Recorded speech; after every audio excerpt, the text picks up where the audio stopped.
Sunnahnya lebih dari sekali ya. Kita ulangi sekali lagi. Assalamualaikum warahmatullahi wabarakatuh. Waalaikumsalam warahmatullahi wabarakatuh. Salam ini selain doa juga pengusir setan, termasuk mengusir ngantuk. Kalau dari awal sudah jawab salamnya lemas, biasanya sudah menjurus. Alhamdulillahirabbil alamin wa bihi nasta'inu ala umuri dunya waddin. Allahumma shalli wa sallim ala sayyidina Muhammad wa ala ali sayyidina Muhammad. Subhanaka la ilma lana illa ma 'allamtana innaka antal alimul hakim. Allahumma 'allimna ma yanfa'una wanfa'na bima 'allamtana. Rabbana zidna ilman warzuqna fahma. Rabbi shrah li sadri wa yassir li amri wa ahlul 'uqdatam min lisani yafqahu qawli. Amma ba'd. Ma'asyiral muslimin wal muslimat rahimakumullah. Wabil khusus para guru, para asatidz, para orang tua, para tokoh masyarakat, segenap pengurus DKM Masjid Al-Akbar, serta jamaah sekalian, saudara-saudaraku, baik yang hadir di tempat ini secara offline ataupun juga yang ikut secara online. Mudah-mudahan semua kita senantiasa mendapatkan bimbingan, rahmat dan keberkah dari Allah Subhanahu wa taala. Amin ya rabbal alamin. Hari ini tidak ada pantun ya. Belum bikin. Lupa. Sabtu pertama Nasaihul ibadah. Sabtu kedua Khulasatu Nuril Yakin. Jadi hari ini kita belajar Sirah Nabawiyah dari kitab Khulasatu Nuril Yakin. Di kesempatan ini insyaallah kita akan membahas 2 atau 3 tema kecil. Saya sebutkan di awal biar teringat. Yang pertama, hijrah ke Habasyah yang kedua. Hijrah ke Habasyah jilid 2. Kemudian tema yang kedua, masuk Islamnya Raja Habasyah. Dan yang ketiga, keluarnya Nabi sallallahu alaihi wasallam dan sahabat dari embargo. Itu yang akan kita bahas pada kesempatan ini insyaallah. Dan di balik setiap sejarah ini banyak pelajaran-pelajaran yang insyaallah bermanfaat bagi kehidupan kita ke depan. Qala al-muallif rahimahullah, ba'da dukhulin Nabi sallallahu alaihi wasallam, setelah masuknya Nabi sallallahu alaihi wasallam wa qaumihi dan kaumnya, sahabatnya, para sahabatnya. Asy-Syi'bah, tempat isolasi. Seperti kita ketahui di pertemuan yang lalu, Nabi dan sahabatnya termasuk keluarganya diisolasi di dalam satu tempat khusus. Jadi setelah Nabi digiring masuk dalam tempat isolasi atau karantina, Tapi karantina kan ya seperti itulah. Ya, ada barak. Jadi Nabi dan sahabatnya, keluarganya digiring masuk di satu tempat wilayah. Amara jami'al muslimina. Nabi kemudian menyuruh, memerintahkan semua kaum muslimin. Untuk apa? Bil hijrati, untuk hijrah ilal habasyati, ke negeri Habasyah. Bapak Ibu masih ingat kan? Habasyah itu sekarang apa, negara apa? Ethiopia. Ethiopia. Ya. Di sana warna kulit orang Ethiopia cuma dua, hitam dan hitam banget. Ya. Fahajara 73 rajulan. Maka hijrahlah, karena Nabi yang memerintahkan, maka sahabat berhijrah. 73 orang laki-laki, wa 11 imra'atan, dan 11 orang perempuan. Jadi kaum perempuan ini memang tidak pernah mau ketinggalan. Jadi kalau misalnya ada demo, ada emak-emak ikut, jangan dilarang. Memang sudah begitu. Ya. Ada keramaian, emak-emak datang, jangan dilarang. Ya, ini memang, tapi jangan mengalahkan bapak-bapak. Laki-laki 73 orang, perempuan berapa? 11 orang. Ya. Jadi dipilih-pilih saja yang pintar masak, yang ngatur seragam. Nah, ini yang didahulukan nih. Minhum, di antara mereka yang hijrah ke Habasyah, Ja'faru ibnu Abi Thalibin, yaitu Ja'far anaknya Abi Thalib. Jadi ini saudara kandung dari Ali bin Abi Thalib, namanya Ja'far. Ya. Walahiqa bihim muslimul Yaman. Setelah 84 orang itu berangkat, maka disusul oleh kaum muslimin dari Yaman, atau yang berkebangsaan atau berasal dari negeri Yaman. Jadi ada sahabat yang datang dari Yaman, kemudian menemui Nabi Sallallahu Alaihi Wasallam, kemudian menyatakan dirinya masuk Islam, dan kemudian mereka menyusul, ya, mengikuti yang 84 orang.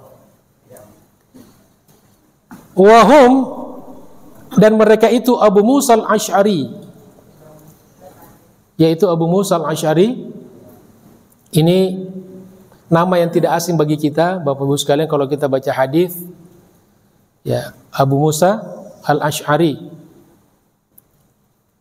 Beliau bernama aslinya Abdullah ibn Qais. Jadi itu nama kunyah. Abu Musa, Abu Bakar, itu bukan nama asli, itu nama panggilan, ya, nama kunyah. Dan itu salah satu sunnah. Jadi bapak-bapak, ibu-ibu kalau mau pakai nama-nama Abu, ya boleh.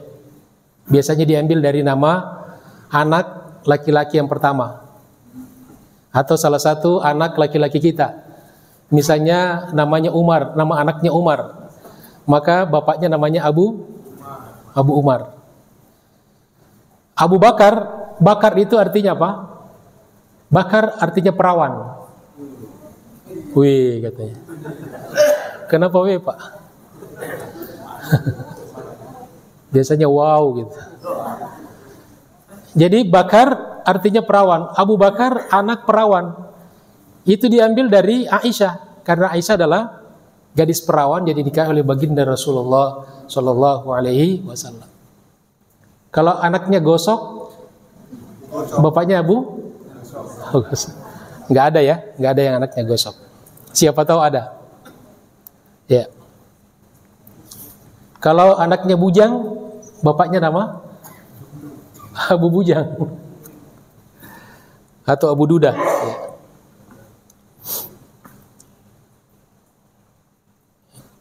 Jadi namanya siapa? Abdullah ibn Qais ibn Sulaiman al-Asy'ari, wafat tahun 45 Hijriah atau 65 Miladiyah.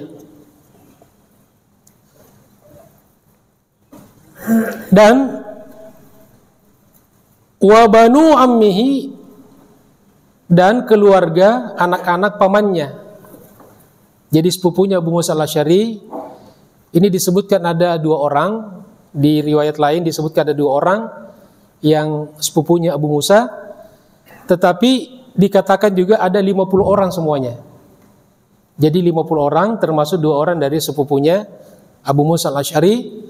Inilah orang-orang Islam yang berkebangsaan Yaman yang ikut hijrah ke Habasyah jilid 2 ya, bersama sahabat tadi yang 84 orang. Jadi 84 ditambah 50. Jadi berapa itu? 134 orang. Pintar semuanya ya. Matematikanya bagus. Nah, jadi jamaah sekalian dirahmati Allah Subhanahu wa taala, peranan orang-orang Yaman ini sudah lama dalam sejarah. Dan asli orang Arab itu dari Yaman sebetulnya. Dan mereka ini petualang. Orang-orang Arab yang ada di Indonesia itu orang-orang Yaman. Para habaib itu. Jadi tidak boleh kita kecilkan orang-orang Yaman itu. Membawa Islam, dakwah Islam, termasuk yang bikin restoran-restoran Arab itu dari Yaman itu. Alhamdulillah. Coba kalau nggak ada mereka itu, kita nggak menikmati nasi kebuli, nasi biryani, ya, dan sebagainya. Wa kanat hadhil hijratu, dan hijrah ini yaitu hijrah ke Habasyah jilid 2 fi sanati sabi'ati minan nubuwah, yaitu terjadi pada tahun ke-7. 7 apa? Bukan Hijriah, 7 kenabian. Ya, tahun 7 kenabian. Penanggalan hijrah waktu itu belum ada. Ya, belum ada Hijriah waktu itu. Ya. Itu jamaah sekalian ya. Jadi ini hijrah ke Habasyah jilid 2. Pesertanya 84 ditambah 50 orang dari Yaman. Ya, jadi ketika tekanan-tekanan, ya, kehidupan kita semakin keras, ya, maka kita dibolehkan untuk berhijrah. Kalau dulu hijrah secara tempat dari satu tempat ke tempat yang lain, kita sekarang juga bisa juga kalau misalnya sudah banyak tekanan hidup di daerah komplek PWI ini, ya sudah tidak nyaman gitu kan. Nyaman nggak tinggal di sini, Pak? Ya, alhamdulillah. Jadi tidak perlu hijrah ya. Nah, kalau hijrah secara non fisik dari sesuatu yang buruk kepada sesuatu yang baik, dari yang baik menjadi lebih baik, itu hijrah secara maknawi. Hijrah secara fisik berpindah dari satu tempat ke tempat yang lain, seperti yang dilakukan oleh sahabat. Karena tidak ada pilihan waktu itu kecuali harus meninggalkan tempat itu. Ya. Jadi hijrah itu artinya berpindah. Jadi kalau ada orang pindah kontrakan, itu namanya hijrah kontrakan. Oh, itu sih hijrah gitu. Ya, pindah kontrakan. Jadi untuk mempopulerkan istilah-istilah Islam. Ya, mau kemana? Dia hijrah. Hijrah apa? Kontrakan. Alhamdulillah. Kemudian lamma alimat Quraisyun, tatkala Quraisy mengetahui bihijratil muslimina ilal Habasyah, tentang hijrahnya kaum muslimin ke negeri Habasyah, ke Ethiopia pada tahun berapa? 7 kenabian. Arsalu rajulaini, maka mereka mengutus 2 orang. Kemana? Ke Habasyah. Jadi luar biasa, ya, cara kerja musuh-musuh Islam itu dari dulu luar biasa. Mereka selangkah lebih di depan, selalu mengantisipasi gerakan-gerakan kaum muslimin. Jadi setelah mereka tahu kalau kaum muslimin hijrah ke Habasyah untuk yang kedua kalinya, maka buru-buru Quraisy mengutus utusan khusus. Ada 2 orang. Di sini disebutkan adalah yang pertama Amr bin As. Tentu sebelum masuk Islam ya, karena Amr bin As ini kemudian menjadi gubernur di Mesir, sahabat Nabi yang kita juga banyak temukan hadis-hadisnya kalau kita baca hadis. Kemudian yang kedua adalah Imarah ibn Walid. Jadi yang pertama yang diutus siapa? Amr bin As dan Imarah bin Al-Walid. Ini diutus. Ya, ketika itu tidak ada pesawat terbang, apalagi jet pribadi. Ya, ini naik onta, naik kuda dari Madinah kemana? Ke Habasyah, Afrika. Luar biasa, ya. Jadi dengan apa? Bihadaya. Mereka membawa hadiah-hadiah. Jadi hadiah-hadiah untuk sogokan. Jadi hadiah ini bisa tulus, bisa juga dalam bentuk sogokan. Jadi musuh-musuh Islam ini selalu pendekatannya itu kepada tokoh-tokoh adalah sogok. Tutup mulut dengan duit atau dengan jabatan. Ini sudah dilakukan dari dulu nih.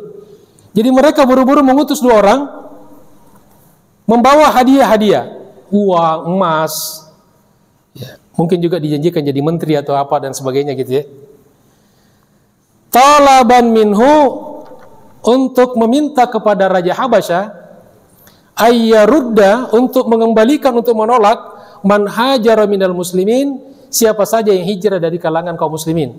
Jadi mereka bawa duit, bawa hadiah yang artinya sogokan, ya bukan karena keikhlasan, untuk agar Raja Habasyah mengusir, ya kata kasarnya ya, di sini lebih lembut, menolak atau mengusir orang-orang Islam yang datang ke Habasyah. Kenapa dia bisa usir? Karena namanya raja kan, raja berkuasa. Kalau raja bilang usir dia, jangan izinkan masuk, kira-kira diusir nggak? Diusir, namanya juga raja, ya, namanya juga raja. Tapi apa yang terjadi sama sekalian? Apakah semua tokoh itu mudah disogok? Mempan diberikan sogokan? Ternyata tidak. Fa'aban Najasyiyu taslimahum. An-Najasyi yaitu Raja Habasyah. Jadi Raja Habasyah namanya An-Najasyi. Siapa namanya? An-Najasyi. Ya. Menolak. Masya Allah. Dan ini bayangkan sendiri kalau hadiah untuk raja itu tidak sedikit. Ya. Dia tolak. Dia tolak. Ba'da an akhbarahu Ja'faru ibnu Abi Talibin bihaqiqatiddin al-Islami. Jadi Raja Habasyah ini yang bernama An-Najasyi menolak hadiah dan menolak permintaan dari 2 orang utusan Quraisy. Setelah dia mendapatkan informasi langsung tentang agama Islam, hakikat agama Islam dari Ja'far ibnu Abi Talib, yang kemudian ini Ja'far dikenal sebagai diplomasi Muslim yang sangat ulung. Jadi beliau diberikan kemampuan oleh Allah untuk bisa berdiplomasi yang sangat hebat, meyakinkan orang. Jadi kalau sekarang ini mungkin cocok untuk marketing, ya. Jadi gampang untuk meyakinkan orang. Jadi Ja'far yang ikut di rombongan itu berbicara kepada Najasyi, menjelaskan kepada Islam.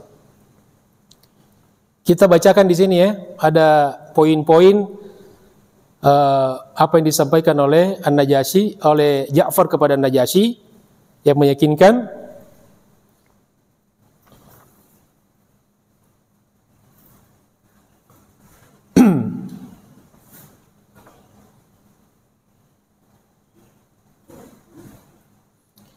Nah ini, jadi pertama ucapan dua orang dulu ini, utusan Quraisy, ya. Kita baca. Siapa tadi, masih ingat? Amr bin As dan Al-Walid, Imar bin Al-Walid. Nah, apa kata dia? Nanti kita bandingkan bagaimana cara diplomasi. Ya, siapa yang paling hebat diplomasinya? Kata keduanya, ayyuhal malik, wahai raja. Qad dakhala fi biladina, qad dakhala fi biladika, telah masuk di negerimu. Gilmani minna sufaha, orang-orang anak-anak muda, bocah-bocah lah, jadi merendahkan gitu kan. Jadi datang ke negerimu, ini adalah bocah-bocah sufaha, orang-orang bodoh. Jadi dia mulai menjatuhkan.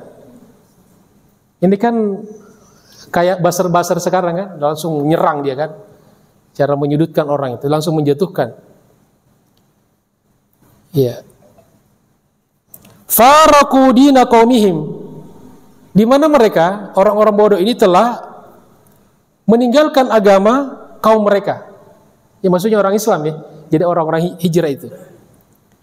Wabtada'u dinan, mereka kemudian membuat satu agama la na'rifuhu, yang kami tidak kenal, nahnu, kami, wala anta, dan juga kamu.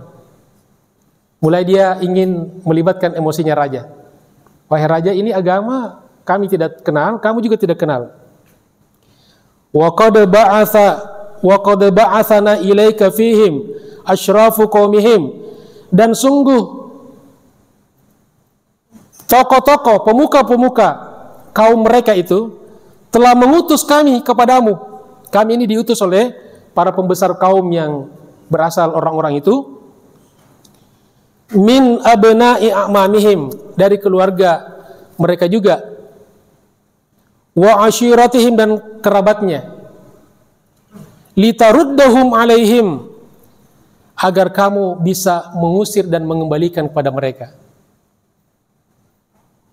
Faqala lahumun Najasyi. Bapak Ibu perhatikan ya cara jadi provokasinya kepada Raja Najasyi.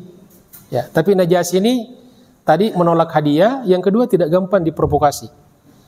Ya, tokoh kuat ini. Faqala lahumun Najasyi, lalu An-Najasyi berkata, la usallimuhum, saya tidak akan menyerahkan mereka. Artinya, yang kalian suruh usir ini saya tidak akan pulangkan mereka, tidak akan usir mereka. Hatta ad'uhum, sampai aku panggil dulu mereka, wa as'aluhum, dan aku tanya mereka. Jadi tabayyun. Jadi jangan kita mendengar dari satu pihak. Jadi kalau ada orang bertikai, dengar dari dua pihak. Jadi Najasyi sudah melakukan prosedur diplomasi yang hebat, luar biasa nih. Jadi kalau ada yang ngadu satu, jangan langsung memutuskan. Dengarkan juga aduan yang lain. Ya. Lalu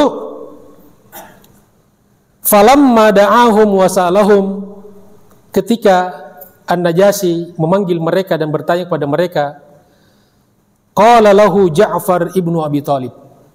Maka tampillah, tentu tidak semua ngomong ya.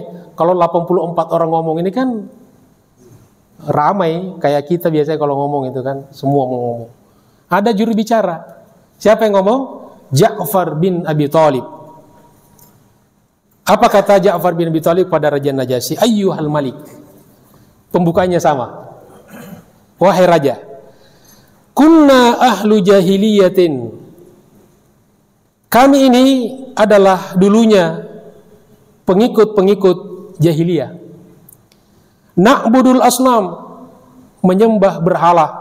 Wa na'kulul maitah, memakan bangkai, wa na'til fawahish, mendatangi kemaksiatan, wa naqta'ul arham, memutus tali silaturahim, wa nusi'ul jiwar, mengganggu, menyakiti tetangga-tetangga, wa ya'kulul qawiyyu minnad du'if, yang kuat di antara kami memakan yang lemah, hatta ba'atsallahu ilaina, sampai kemudian Allah Subhanahu wa taala mengutus kepada kami rasulan minna, seorang rasul yang berasal dari kami.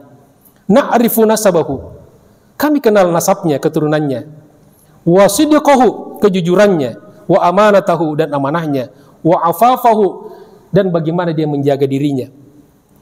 Fada'ana, lalu dia menyerukan kepada kami li tauhidillah, agar bertauhid kepada Allah. Wa alla nusyrika bihi syai'a, dan agar kami tidak menyekutukannya dengan sesuatu apapun. Wa nakhla ma kunna na'budu minal asnam, dan agar kami tinggalkan semua yang kami sembah dari patung-patung dan berhala. Wa amarona bisidqil hadith, dan dia menyuruh kami untuk senantiasa jujur dalam berbicara. Wa silatir rahim, dan menjaga silaturahim. Wal kaffi anil muharabati wa dima, dan menyuruh kami untuk tidak berperang dan menumpahkan darah. Wa nahana anil fawahish, dan beliau melarang kami untuk berbuat kekejian dan kemungkaran. Wa qaula zur, perkataan bohong. Wa akli malil yatim, dan melarang kami memakan harta anak yatim. Wa amarana bis salati wasiyam, dan memerintahkan pada kami untuk salat dan puasa. Wa zakati wal hajj, zakat dan haji. Fa amanna bihi, maka kami beriman dengannya. Wa saddaqnahu, dan kami benarkan dia. Itu diplomasinya Ja'far bin Abi Thalib. Kira-kira secara umum lebih meyakinkan mana? Ja'far atau utusan Quraisy yang dua itu, yang provokatif? Ya. Makanya hadiah dulu biasanya kalau orang sudah takluk dengan hadiah, narasi tidak bermakna apa-apa. Ya, tapi karena dia sudah tolak, maka perkataan Ja'far ini masuk, bisa dicerna oleh Raja Najasyi. Masya Allah. Kemudian wa qara alaihi awwal surati Maryam, lalu Ja'far bin Abi Thalib membacakan kepada Raja Najasyi awal dari surat Maryam. Masih ingat surat Maryam? Ya, ingat ya. Apa awalnya itu? A'udzubillahi minasyaitonirrajim. Kaf ha ya ain shad. Lanjut. Zikru, dan seterusnya. Itu dibacakan sampai sekitar 5-6 ayat atau 7 ayat. Dan itu dalam satu riwayat dikatakan setelah Ja'far membacakan itu dan menyampaikan apa yang telah disampaikan tadi, Najasyi menangis. Ya, karena dia masih menjaga fitrah, ya, fitrahnya sebagai orang Nasrani waktu itu. Kemudian faraja'a khaibaini, kedua utusan itu yaitu Amr bin As dan Imarah ibn Walid pulang dengan tangan kosong, tidak ada hasil. Wa aslaman Najasyi, dan Raja Najasyi, Raja Habasyah masuk Islam. Wa man ma'ahu, dan siapa yang bersamanya, minal qissisin war ruhban, daripada pendeta dan rahib. Fi dzalikal waqt, pada waktu itu, as-sanati sabi'ah minan nubuwah, yaitu pada tahun 7 daripada kenabian. Jadi Raja Najasyi bukannya menerima sogokan, bukannya terprovokasi oleh para provokator dari Quraisy, tapi justru beliau hatinya bening, ya, dan akhirnya memeluk agama Islam. Fa anzalallahu fi haqqihim, maka itulah yang melatar belakangi cerita turunnya firman Allah Subhanahu wa taala, a'udzubillahi minasyaitonir rajim, wa la tajidanna aqrabahum mawaddatan lil ladzina amanu alladzina qalu inna nasara dzalika bi anna minhum qissisina wa ruhbanan wa annahum la yastakbirun. Wa la tajidanna, dan sungguh benar-benar kamu akan mendapatkan, kamu akan menemukan aqrabahum, yang lebih akrab kepada mereka, kepada umat Islam, yang paling akrab di antara mereka orang-orang kafir, mawaddatan, rasa cinta, lilladzina amanu, terhadap orang-orang beriman, alladzina, yaitu orang-orang, qalu, yang berkata, inna nasara, kami adalah orang-orang Nasrani. Ini dulu, cerita dulu ya. Dzalika, yang demikian itu, bi anna minhum, karena di antara mereka qissisina wa ruhbanan, ada pendeta dan rahib, wa annahum, dan sesungguhnya mereka la yastakbirun, mereka tidak angkuh, tidak sombong. Jadi kesombongan itu yang membuat orang menolak kebenaran. Ya, andaikan Najasyi ini sombong, dia kedepankan kesombongannya, dan bisa karena dia seorang raja. Apa sih yang tidak bisa bagi raja? Maka mungkin kebenaran tidak masuk dalam hatinya dan tidak masuk Islam. Tsumma matan Najasyi, tadi di surat Al-Maidah ayat 82 ya. Kalau mau dirujuk Al-Maidah 82. Tsumma matan Najasyi, kemudian Raja Najasyi wafat. Fa shalla alaihi Rasulu sallallahu alaihi wasallam, lalu Nabi mensolati, salat atasnya. Ya, salat kepada An-Najasyi. Lamma a'lamahu Jibrilu bi wafatihi, ketika malaikat Jibril memberitahukan kepada Nabi tentang wafatnya Najasyi. Jadi wahyu. Waktu itu nggak ada WA, tidak viral gitu kan. Najasyi di mana? Lihat di internet, lihat di, nggak ada. Ini informasi dari malaikat Jibril.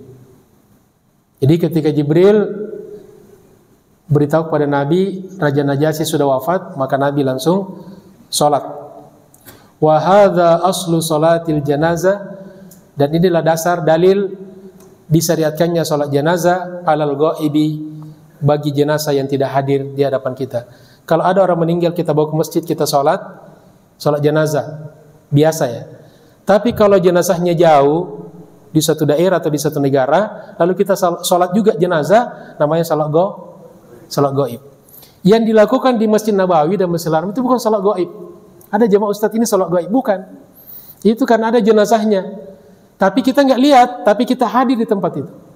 Yang dinamakan sholat gaib, jenazahnya jauh. Misalnya kita sholat di Al-Akbar, yang kita sholatkan di Jawa Barat atau di Sulawesi atau di Sumatera atau di Kalimantan, namanya sholat gaib. Atau di misalnya di Kalibata, kita di sini juga sholat gaib. Terakhir, wa fi saratil ashirati minan nubuwah, pada tahun 10 dari kenabian, ittafaqa khamsatun min asyrafi Quraisy, ada 5 orang dari pembesar-pembesar Quraisy telah sepakat. Fanaqadus sahifah, jadi di sini sepakat untuk menghentikan embargo kepada Nabi dan kaum muslimin. Mungkin kasihan ya. Jadi Nabi tidak pernah minta-minta, Nabi sabar, menyuruh kepada sahabat sabar. Karena ini memang fase dakwah yang sangat sulit. Ngelawan habis mereka. Ya, Quraisy kuat. Lalu 5 dari pembesar Quraisy ini sepakat ya untuk mengakhiri embargo. Wa kana awwala man takallama minhum Zuhair. Di antara tokoh Quraisy ada namanya Zuhair. Lalu Zuhair ini berpidato. Apa kata dia? Ya ahla Makkah, wahai penduduk Makkah. Anak kulut ta'am, apakah kita makan makanan? Wa nalbasu thiyab, dan kita berpakaian dengan pakaian-pakaian yang kita pakai. Wa Banu Hashim wal Muttalib, sementara Banu Hashim dan Al-Muttalib, anak cucunya Abdul Muttalib, halka binasa? Ya.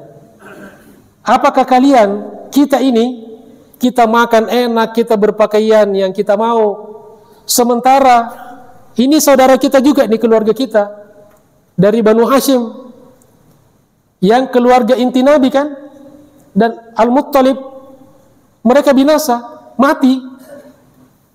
La yabi'una, mereka tidak bisa jualan, wala yabta'una, dan mereka tidak bisa membeli. Wallahi, demi Allah, la aq'ud, aku tidak akan duduk, tidak akan berhenti, hatta tasyukka hadhihi sahifa, sampai robek, ya, sampai robek sahifah. Jadi ada perjanjian, lembaran perjanjian itu ditulis, sampai perjanjian itu az-zalimatul qati'ah, perjanjian yang zalim dan membunuh. Itu membunuh itu. Tapi Nabi dulu sepakati karena lemah. Jadi kalau kita lemah jangan lawan. Datang maling ke rumah kita misalnya 10 orang, bawa senjata. Ngelawan apa ngalah? Ya, mendingan ngalah aja daripada ngelawan. Tapi pilihan ya. Ada yang bilang, Ustaz, saya dikeroyok 10 preman, saya nggak lari. Kenapa? Pingsan. Ya itu, kalau mau ikuti pingsan, lawan aja. Kita lihat senjatanya ada, kita lemah, mendingan ngalah. Tapi kalau kita seimbang nggak apa-apa. Dia gertak, kita gertak juga. Kemudian, jadi dia bilang, saya tidak akan berhenti, saya tidak akan istirahat, saya tidak akan duduk sampai perjanjian itu robek, hancur, dibatalkan. Karena itu zalim dan membunuh. Fa ayyada qaulahu al-arba'atul baqun, dan 4 orang yang lainnya mendukung perkataan Zuhair. Makanya tadi jadi 5 orang. Ya. Fa naqadus sahifata, maka perjanjian itu kemudian dibatalkan. Ya, karena perjanjian ini zalim, semuanya tidak boleh ngirim makanan kepada Nabi dan keluarga dan sahabat, tidak boleh ada yang berjualan kepadanya. Masya Allah, luar biasa. Fa kharajan Nabi sallallahu alaihi wasallam, maka Nabi keluar, wa man ma'ahu, dan kaum muslimin yang bersamanya, minal hisari, dari pengurungan, dari embargo itu, ba'da ammakathu fi syi'abi, setelah berada di pengasingan itu, di penampungan itu berapa? Qariban min 3 sanawat, kurang lebih 3 tahun. Jadi bukan 1 pekan, bukan 1 bulan, tetapi 3 tahun. Masya Allah. La yasilu ilaihim syai'un minat ta'am, tidak ada sedikit pun makanan yang sampai kepada mereka, illa khufyatan, kalaupun ada yang lolos, itu karena sembunyi-sembunyi, super ketat, rahasia. Bayangkan, ngirim makanan aja itu harus ketat. Kalaupun ada lolos, itu karena perjuangan luar biasa. Bayangkan kita sekarang tuh, makanan lancar sekali. Dan setelah ini akan ada makanan. Tidak perlu rahasia-rahasia ya. Ya, alhamdulillah. Saya GR ya. Ada makanan nggak ada? Ya. Biasanya sih ada. Hatta akalu, sampai mereka Nabi dan sahabat makan waraka syajari, dedaunan, daun pohon. Ada ya, kalau kita makan daun juga ya, tapi daun apa? Sawi gitu ya. Lalap. Jadi jangan dibayangkan yang mereka makan ini lalap. Ya mungkin, oh enak ya, sehat dong katanya. Bukan daun itu, ini daun-daun, daun kering. Tahu sendiri daun di sana cuma ada pohon korma, ya daun. Bahkan di satu riwayat dikatakan ada sahabat di pengasingan itu, di pengungsian itu, maaf, kencing. Dia ke belakang kencing. Ketika dia kencing, bunyi-bunyi, ada bunyi-bunyi. Ternyata kencingnya itu dia mengenakan satu benda. Lalu dilihat apa yang kencingnya kena itu. Dilihat ternyata itu adalah bekas sendal, bekas sepatu yang dari kulit yang sudah usang, yang sudah lapuk, lalu diambil, dibersihkan dan dimakan itu. Sebegitu yang menderitanya Nabi dan sahabat ketika itu. Jadi inilah kita pentingnya bersyukur kepada Islam, bersyukur kepada Allah atas nikmat Islam, dan pentingnya kita senantiasa bersalawat dan berikan salam atas baginda Rasulullah sallallahu alaihi wasallam. Karena kalau kita baca sejarah, bagaimana perjuangannya itu sampai Islam datang pada kita. Nah, kita cuma santai nikmat sekali berislam. Belum pernah ada yang embargo kita, belum pernah ada yang melarang kita belanja. Ada nggak yang melarang kita belanja? Belum pernah. Bahkan orang yang belanja, yang punya toko bosan sama kita. Tiap hari kita datang. Ya.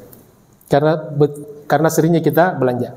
Wa kana Rasul, dan Rasulullah sallallahu alaihi wasallam qad akhbara, telah menyampaikan, annal aradata qad akalitis sahifa, telah bahwa rayap itu telah memakan perjanjian.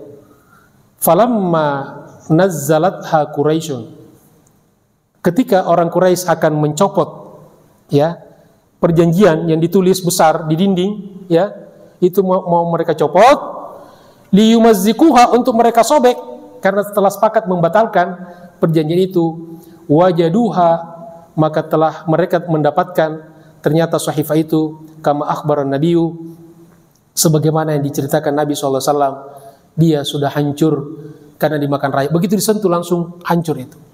Jadi ini membuktikan bahwa memang itu adalah undang-undang yang zalim.